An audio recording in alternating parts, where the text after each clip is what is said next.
eu gostaria de oficialmente abrir a primeira edição do Cannabis Thinking com a fala do presidente Fernando Henrique Cardoso.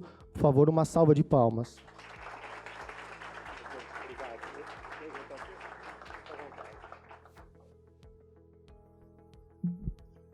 Bom dia a todos, muito obrigado aqui pelo convite. Pelo jeito tem que falar em pé. Vamos... Não, eu sento daqui a pouco. E eu vou tentar introduzir o tema, que a minha função ultimamente é só essa. Primeiro eu vou contar uma pequena história. Por que eu me meti nesse assunto? Eu não tenho nada a ver com... Primeiro eu não fumo, nem cigarro, quanto mais maconha, nada. Bom, segundo eu era professor de sociologia, dava teoria sociológica, coisas abstratas. Terceiro, virei político por acaso. Bom, uma vez eu estava na casa de uma pessoa que eu prezo, chama-se George Soros, nos Estados Unidos. E lá estavam alguns outros. O Ricardo Lagos, que foi presidente do Chile, e outras personalidades mais. E se discutiu o tema. O Soros era muito entusiasmado. Eu me lembrei que uma vez fui chamado, não me lembro mais nem a razão, ao Departamento de Estado, nos Estados Unidos. Era para discutir a questão de droga aqui na América do Sul, não sei o quê. Eu tinha sido presidente e, na época, eu não tinha muita noção dessas coisas. Fiquei interessado na discussão no Departamento de Estado, porque havia dois lados. Um que era um lado repressivo e o outro que era mais educacional. E eu me lembrei que, quando eu era presidente, começou o tema a ter alguma vigência. Bom, e meu primeiro impulso era de erradicar a árvore. Não dava certo. Você erradica a árvore de um lado, põe no outro. A partir daí é que eu fui começando a me interessar um pouco mais pelo assunto. E o então chefe do gabinete militar, chamava-se General Cardoso, mas não é meu parente, era um homem muito sábio. E ele passou a se ocupar do tema também. E percebemos o seguinte, tem que fazer alguma coisa que seja educacional. Criamos uma coisa chamada SENAD, que era um Serviço Nacional sobre Drogas. Isso deu uma disputa enorme, porque a droga era monopólio do Ministério da Justiça. E como tal era a polícia. E a polícia queria reprimir. E a repressão não adiantava. Bom, lá nos Estados Unidos, quando eu já tinha tido essa experiência, eu vi que havia um pensamento um pouco mais aberto sobre o tema. O Soros é uma pessoa que tem uma visão mais contemporânea desses temas. E nós criamos depois uma primeira comissão global sobre drogas, da qual eu fui presidente um tempo. E aí fui ver que a maior parte dos que tinham experiência política e que eram pessoas de alguma visão do mundo, tinham mudado de opinião também. Começa com a ideia de vamos reprimir e termina com a ideia de vamos educar, porque não se resolve questões dessa natureza pela repressão. Há sempre um risco. Os políticos têm muito medo do tema, porque acham que perdem a eleição. E tem medo. E tem medo também porque há um certo conservatismo na sociedade que é muito grande. Então fogem do tema. Bom, é preciso não fugir, é preciso discutir. Então fizemos um filme, Quebrando o Tabu. Eu andei pelo mundo todo, não todo, por alguns lugares e tal, para ver em loco o que se fazia, o que acontecia, como é que era, como é que não era. Bom, eu já tinha alguma experiência hoje chamam de comunidade. Eu comecei a minha vida, eu era assistente de um professor francês chamado Roger Bastide, que estudava religiões negras. Então eu quando era jovem, eu vivia muito nas favelas, porque favela para mim não é uma coisa que meta medo, é uma realidade da vida, né?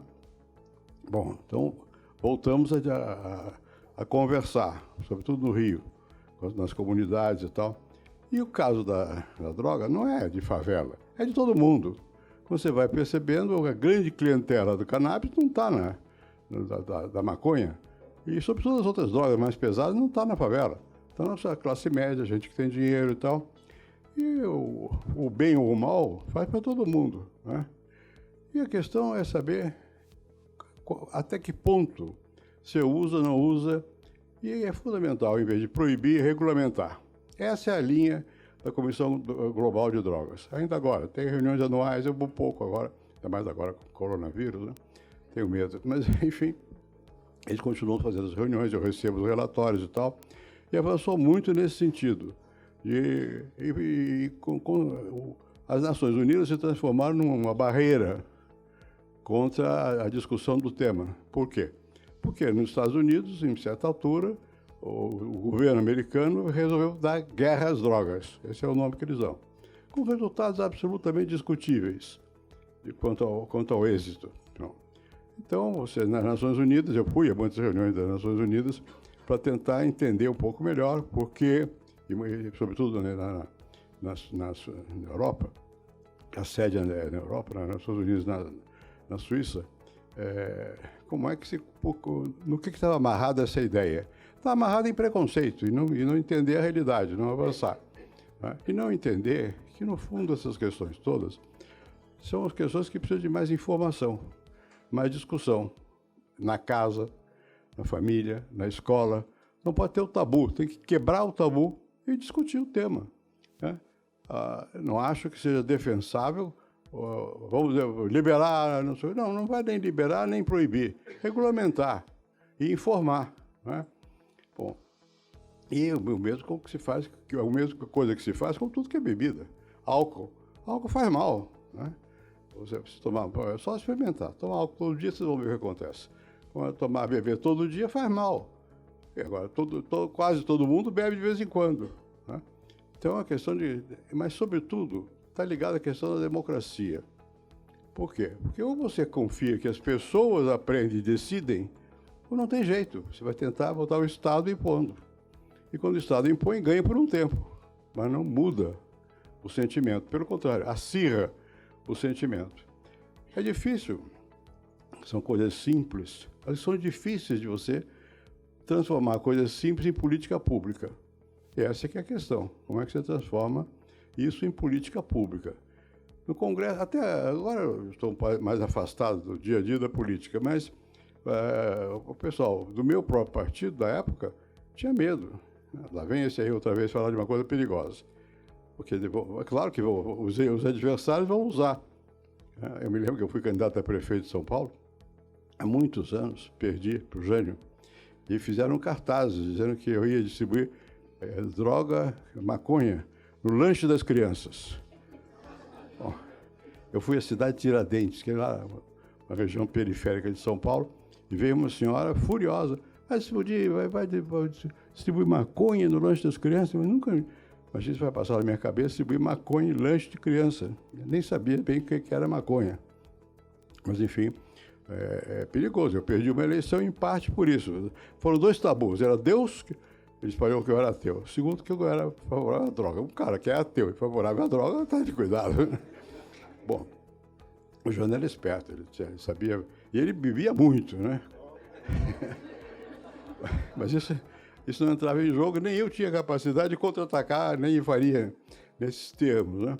Bom, então é preciso ter alguma coragem para dar o exemplo e mostrar que não é assim, que você tem uma visão diferente, mas não é uma visão solidária com quem está se drogando. Pode ser solidário por um espírito humano, você não está de acordo, mas você não adianta você proibir, você tem que tentar convencer. Né? Convencer, etimologicamente, quer dizer vencer junto. Na democracia, ou você convence ou não vence. Entendeu? Isso é difícil na prática. Eu venho da universidade. Bom, na universidade você descobre uma teoria qualquer, você põe seu nome correndo e põe. Agora, se for físico, então vai para a internet e põe logo, porque senão o outro vai descobrir. Você junta a sua descoberta a você. Na política, não. Você tem que fazer crer que a ideia não é minha, é do outro. Porque senão ele não vai apoiar. Tem que mudar a abordagem. A mesma coisa nessa questão que nós estamos discutindo aqui. É preciso que haja uma pregação e é preciso que as pessoas se convençam do que se trata. E não pode ter a sensação equivocada de que estamos disseminando o mal. Tem que disseminar o bem. Tem que dizer, olha, cada um tem que ser responsável por si. Isso você tem que tomar noção. Bom, é claro que você tem... Essa regulamentação implica no que foi dito aqui. Quer dizer, alguém vai ter que produzir. Se você permite, regulamenta, como é que faz? Vai ter que haver. Né? Tem que haver disciplina nisso. Uns anos atrás, eu estava nos Estados Unidos, em Miami, me deram um doutoramento honoris causa, não sei o quê, e eu fui procurado por brasileiros. Aí, o pai e o filho. O que eles queriam é me convencer não, explicar que eles tinham ligação com um laboratório para produzir cannabis. Bom, o problema é de vocês, eu não tenho nada com isso, eu não vou ser um menino propaganda de cannabis. Isso não é outra coisa, é outro assunto. Agora, você tem que haver uma regulamentação. De tudo tem que haver regulamentação. O que pode, o que não pode, como é que se faz, como é que não se faz. E claro que isso vai se transformar num objeto de consumo restrito. Como o álcool deve ser de consumo restrito, pelas consequências que são negativas, né? Mas isso não pode dizer só proibir. E tem o consumo propriamente médico, que é uma outra coisa. Eu não entendo disso, aqui é quem entende, né? Você usar o princípio ativo de alguma dessas drogas para fins medicinais. Eu acho que não deve haver confusão. Não se pode usar o efeito medicinal, que é real, com o uso recreativo. Ambos são possíveis, mas são coisas diferentes. E a regulamentação vem para isso, para dizer o que pode, o que não pode, em que circunstância pode, em que circunstância não pode. Enfim, eu acho que não existe democracia sem o uso da razão e simultaneamente, da vontade das pessoas. São entes difíceis de conciliar, razão e vontade. Às vezes, eu quero porque quero. Bom, quem quer porque quer, não tem solução. Não é por aí. Tem que ter algum princípio de razoabilidade para que aquilo que você quer seja aceito pela comunidade, pelos demais. Com a droga é a mesma coisa. É preciso que haja, ao mesmo tempo, para quem queira, mas com um certo princípio de razoabilidade. O que pode, o que não pode, o que afeta, não afeta, os demais, até que limite afeta você. Mas nós não podemos escapar nunca do fato que a decisão é individual. Eu sei que tem efeito coletivo, mas a decisão é individual. Portanto, você tem que operar nesse plano, que é no plano psicológico, o plano da informação. Psicológico não é manipulação, é informação. Eu acho que é disso que se trata. Eu sei que é difícil. Eu sofri já na pele as consequências de ter posição clara. É melhor ter posição clara sobre as questões. Quem tiver conta, explique, dê seus argumentos, né? Mas não é impossível a gente ter uma atitude racional diante dessas questões. E a coisa pior é fazer de conta que não se sabe do que existe. Nós sabemos do que existe, né? Não dá para tapar os olhos. E a responsabilidade é individual e é familiar. Porque a sociabilidade das pessoas se forma em vários setores, mas o núcleo inicial é a família. Senão, se a família não tem compreensão, fica muito difícil que os outros tenham compreensão. Eu acho que é muito importante que a gente vá, mesmo que seja trabalhoso, pouco a pouco, ganhando a consideração dos vários setores da sociedade. A mídia tem um papel muito grande nisso. E no Brasil, a mídia, nessa matéria, costuma ser bem razoável. Mais razoável do que em outros países. Você encontra apoio mais depressa a ideias racionalizadoras e democráticas na mídia do que na lei. O Congresso é mais difícil, mas é preciso que o Congresso também entenda que é a sua função e saiba que ele precisa enfrentar, regulamentar. E nada disso funciona se o Executivo não puxa a fileira. Bom, o Executivo está lá porque o povo elegeu. Nós somos responsáveis, de qualquer maneira, porque, mesmo que tenha votado contra, a democracia implica nisso. Tem que ter um pouco de paciência para tentar resistir a impulsos que às vezes vêm do Executivo, que não são os mais corretos. Tem que tentar educar o Executivo também, não é fácil. Não é fácil. Mas o mais importante é educar as pessoas, convencer as pessoas, porque, em última análise, o Executivo acaba cedendo à opinião. Né? E a opinião pública no Brasil está aumentando muito no sentido de entender mais essas questões. Eu vim aqui hoje para felicitá-los também. Primeiro, aos organizadores, porque é importante manter temas controversos na linha do dia. Segundo, aqueles que estão aqui participando ativamente, especialmente os que têm base científica. Porque na sociedade racional, mais ou menos, na qual nós vivemos, o argumento científico tem peso muito grande. E tenha peso ou não tenha peso, ele é decisivo para quem tem alguma racionalidade. Então tem que ver qual é a argumentação, sem preconceito. Acho que eu espero que essa reunião de hoje, eu lamento, não tenho mais idade para acompanhar tanto tempo a reunião, mas eu desejo muito que o resultado seja fecundo. Muito obrigado.